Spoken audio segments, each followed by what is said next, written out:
I made a huge mistake in my last video, and I don't want you to make the same mistake if you're an Insta360 GO Ultra user. Let me tell you what I did. I'm using the Toddler Titan lens right now, but can you see how it's not as like crazy distorted as it was before? Obviously I'm still out of focus because it only focuses to about here.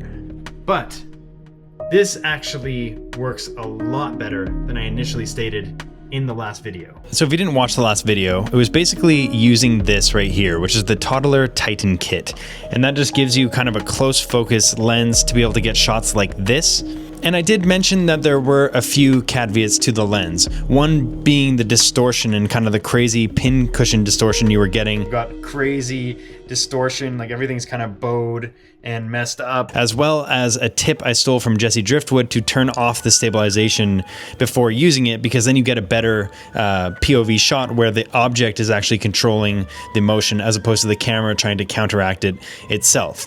The downside of that was that when you turn off the stabilization in your video mode, if you don't forget to put it back on, then you end up ruining your later shots. That wasn't what I was talking about in this video, but the fix for all of this actually solves both issues. So what I didn't realize is that there's actually a mode in the Go Ultra for the Toddler Titan kit, which fixes all of the distortion. So instead of going into the regular video mode, which I did, and you can already see the distortion happening here, you click here, and then you swipe over to, where are we? Not there, not there. Keep going. Toddler Titan. Boom. So basically what this does is it knows that you're using the micro lens. And you can see there in the corner, it even has its own profile, which isn't available in the other settings. So you still have access to all of your things, and they've already by default turned off stabilization. There's actually no option for stabilization, which is a good thing because you don't need it when you're using this lens. So while I think the results still looked great without using that mode, this obviously makes a lot more sense, especially for when you're doing like the POV over top of the lens. So I'm going to show you some of the shots that I got without using the Toddler Titan mode and then with using the Toddler Titan mode. This just makes everything feel a lot better, not as like weirdly distorted. It feels more like a professional option. Still ruining my shot. Look at them. Say peace.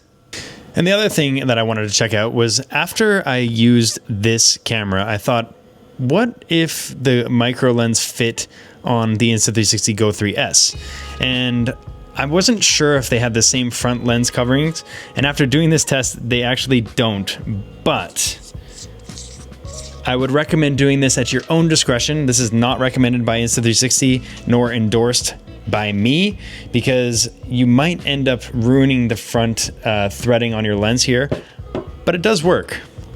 So as you can see here with the threading, it doesn't actually thread. Like we're gonna take it all the way down to the bottom, and it kind of fits, but I could just take this and pull it off.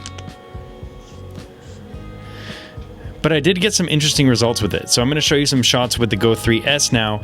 And one of the things that I like about this is because it's a wider, or it's a narrower field of view, you get kind of just a slightly different perspective. It's kind of more like the Toddler Titan mode in the Ultra versus the standard mode, because I guess you're not getting as much distortion because of the lens and stuff like that. So while it's not officially compatible, it does work. So that was just a quick one for today. I wanted to clear up some of the errors I made in that original video, which I still think it looked good, but this makes a lot more sense. So if you have a Go Ultra, try out the Titan mode with the Titan lens, and you're gonna get the best results. But I'm curious, what did you think of the shots on the Go 3S? Because that kind of makes me want to just keep this in my bag for those kind of shots, so I don't have to be swapping out the lenses and stuff like that, because I already have it. But I don't know. We'll leave it up to you. Let me know what you think. Peace.